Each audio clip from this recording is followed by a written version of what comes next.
Sekarang kamu lagi dengerin podcast horor dari Radik Radio. Welcome to Goosebumps.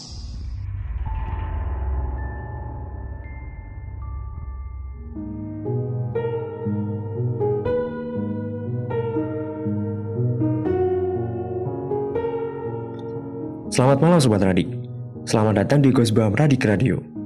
Di episode kedua kali ini, Iksan dan Rama bakal nemenin Sobat Radik dengan lanjutan kisah horor dari akun Twitter @thesunvanish atau biasa disingkat TSV. TSV bertahan hidup dalam kegelapan selama 50 hari sembari menunggu Damien tiba. Dalam kesunyian, TSV juga merasakan ancaman yang sangat mencekam. Akhirnya, Damien pun tiba di hari ke-50 untuk menjemput TSV. Sejak saat itu, banyak orang yang menganggap itulah akhir dari cerita The Sunvanish ini. Karena TSV sebelumnya tidak membuat postingan di akun Twitternya selama 18 hari sebelumnya. Hari ke-69. Beberapa hari kemudian, di hari ke-69, TSV kembali memposting di Twitter pribadinya. TSV menjelaskan bahwa dirinya mencoba pergi untuk menjauhi kota dengan berkemah di hutan bersama Damien. Dari penjelasannya, TSV menunjukkan bahwa saat ini kota sudah tidak aman, karena TSV beranggapan bahwa kota sudah dikuasai oleh makhluk aneh. TSV mengatakan bahwa sebelumnya mereka berada di luar jangkauan internet. Itulah penyebab kenapa TSV tidak memposting apapun selama 18 hari. Kemudian, masih di hari yang sama, saat mereka sedang dalam perjalanan untuk mencari tempat berkemah, tiba-tiba TSV melihat suatu objek aneh yang ada di langit, yang bentuknya seperti bintang, tetapi di saat TSV mencoba untuk merekamnya, benda yang berada di langit itu pun menghilang dengan cepat. Dan ternyata, mengenai postingan-postingan TSV di Twitter, Damien tidak terlalu suka dengan postingan TSV. Karena postingan dari TSV tersebut terlihat sangat fiksi. Dan menurut Damien, tidak akan ada orang yang akan percaya atau bersimpati dengan apa yang TSV rasakan. Akan tetapi, TSV tetap bersikeras untuk membuat postingan, agar orang dapat merasakan apa yang mereka rasakan. Akhirnya, karena TSV dan Damien berbeda pendapat, maka terjadilah konflik di antara mereka berdua. Lalu tak lama kemudian, TSV kembali memposting sebuah rekaman saat terjadi sebuah badai yang datang. Tetapi, di dalam rekaman tersebut, ada sebuah benda aneh yang sama persis dengan benda di atas rumah yang pernah TSV lihat. Karena dengan adanya benda yang melayang tersebut, mereka berasumsi bahwa ada aktivitas asing dan sesuatu yang telah mendeteksi keberadaan mereka. Kemudian, mereka pun mencoba berpindah dan mencari tempat berkemah yang lebih aman. Hari ke-74. Setelah 5 hari berlalu, TSV tidak memposting apapun di Twitternya. Dan kemudian, akhirnya TSV memposting di Twitter pribadinya dengan mengatakan bahwa TSV dan sahabatnya Damien telah berkemah di tempat yang dekat dengan menara seluler. Agar mereka berdua bisa mengakses internet dan dapat leluasa membuka handphone serta membuat postingan di Twitter. Damien pun sudah pergi menggunakan mobilnya untuk mencari bahan bakar.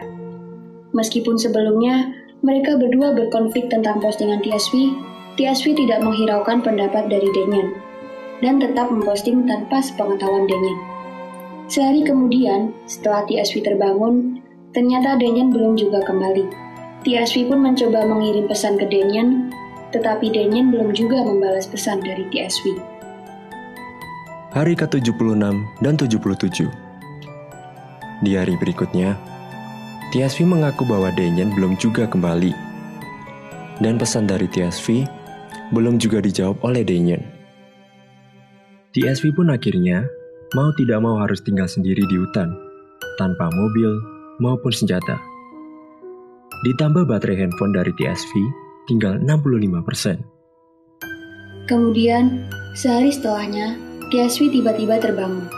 Karena mendengar suara orang yang berjalan, TSV pun mencoba untuk merekam dari balik tendanya. TSV mengatakan bahwa hal yang dia lihat sekarang berbeda dari apa yang dia lihat sebelumnya. Sesuatu hal tersebut hanya berkeliaran tanpa arah dengan cahaya yang berkedip. Sudah beberapa jam, namun Denyen belum juga menjawab pesan dari TSV. Dan sama sekali tidak ada kabar dari Denyen. TSV pun mulai meragukan akan kedatangan sahabatnya, yaitu Denyen.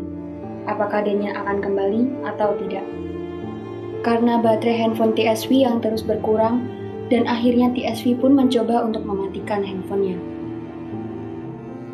Hari ke-154. Tidak terasa, ternyata sudah hampir 3 bulan TSV tidak membuat postingan apapun di Twitternya. Akhirnya, TSV membuat postingan lagi pada tanggal 29 September 2018. Di hari itu, TSV melihat sebuah mobil. TSV pun berpikir dan beranggapan ada seseorang di mobil tersebut.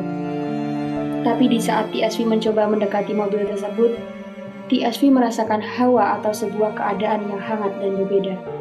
Tiba-tiba, dia mendengar beberapa suara seperti suara ledakan, suara helikopter, dan suara-suara aneh yang sulit TSV jelaskan. Hari ke-155. 2 hari kemudian, TSV kembali mengaktifkan handphonenya. Dan akhirnya, setelah menunggu begitu lama, TSV menerima pesan dari Denyen. Inti pesan dari Denyen tersebut adalah, ternyata Denyen sedang bermasalah dengan orang-orang yang akan mengancam Denyen. Meski mereka berdua sebelumnya mempunyai konflik, dan sebelumnya Denyen meninggalkan TSV selama berbulan-bulan, walaupun begitu, TSV tetap akan menyusul Denyen dan mencoba membantunya. TSV mencoba untuk melacak lokasi dari Denyen. Ternyata, Denyen berada sangat jauh dari keberadaan lokasi TSV sekarang. Akhirnya, tanpa berpikir lama, TSV pun mulai mencari Denyen dengan mobil yang ditemukannya kemarin. Hari ke-243. 2 bulan kemudian, TSV kembali memposting di Twitter pribadinya bahwa TSV telah mengalami kemajuan untuk menemukan lokasi dari Denyen. Tetapi, yang menjadi masalahnya, ternyata Denyen sekarang berada di jalan yang akan membawanya ke kota, yang dimana kota tersebut sangat berbahaya dari hal-hal aneh yang sulit untuk dijelaskan. Hari ke-265. 3 minggu kemudian, TSV memposting sebuah foto dengan mengatakan bahwa dirinya sangat gugup karena sudah berada di batas kota. Ketika TSV berada di kota tersebut, TSV tidak melihat tanda-tanda kehidupan sama sekali. TSV pun mencoba mematikan lampu mobilnya dan berjalan melaju dengan lambat agar tidak menarik perhatian. Di kota ini juga, TSV mencari suplai bahan makanan untuk dirinya sendiri. Hari ke-298. Di hari-hari berikutnya, TSV masih berada di wilayah perkotaan untuk mencari bahan bakar mobilnya. TSV pun memposting Twitternya kembali, dan di dalam postingannya, TSV mengatakan bahwa saat dia kembali untuk mengisi bahan bakar mobilnya, TSV mengatakan bahwa ada 4 orang aneh di depan mobilnya. TSV berasumsi bahwa itu adalah mayat hidup yang sama dengan TSV lihat sebelumnya di dalam rumah. Tetapi, meskipun begitu, TSV pun tetap mencoba menghilangkan rasa takutnya dan beranggapan bahwa jalan untuk keluar satu-satunya adalah melarikan diri dengan membawa mobil. Setelah itu, TSV pun mendekati mobil secara perlahan dan merekam keadaan di sekitarnya. TSV mengatakan bahwa orang-orang tadi sudah mematahkan lengannya. Tetapi kabar baiknya, TSV akhirnya berhasil kabur menggunakan mobil dan bergerak ke wilayah pinggiran kota untuk beristirahat karena lengannya yang telah patah. Hari ke-322. Hari ini adalah hari postingan terakhir TSV. Dan postingan Twitternya tersebut mengatakan bahwa TSV sudah dekat dengan lokasi dari sahabatnya, yaitu Denyen. TSV sudah sangat lama sekali memikirkan keadaan Denyen dan postingannya tersebut. TSV mengatakan bahwa ini adalah sebuah misi yang tidak masuk akal. Tiaswi juga tidak mau dirinya mendapatkan pola pikiran yang sangat rentan tersebut dari mana. Dengan keadaan emosionalnya, Tiaswi mengatakan yang sering terjadi, terjadilah. Dari postingan Twitter terakhirnya ini, seolah Tiaswi sudah pasrah dengan apa yang terjadi dan apa yang Tiaswi rasakan. Sobat Radik, itu tadi cerita akhir misteri dari akun Twitter @thesunvanish. Terima kasih telah memberikan kesempatan untuk menemani malam Jumat kalian. Jangan lewatkan episode lain dari Gospel setiap hari Jumat. Dan ingat, kamu tidak pernah sendiri.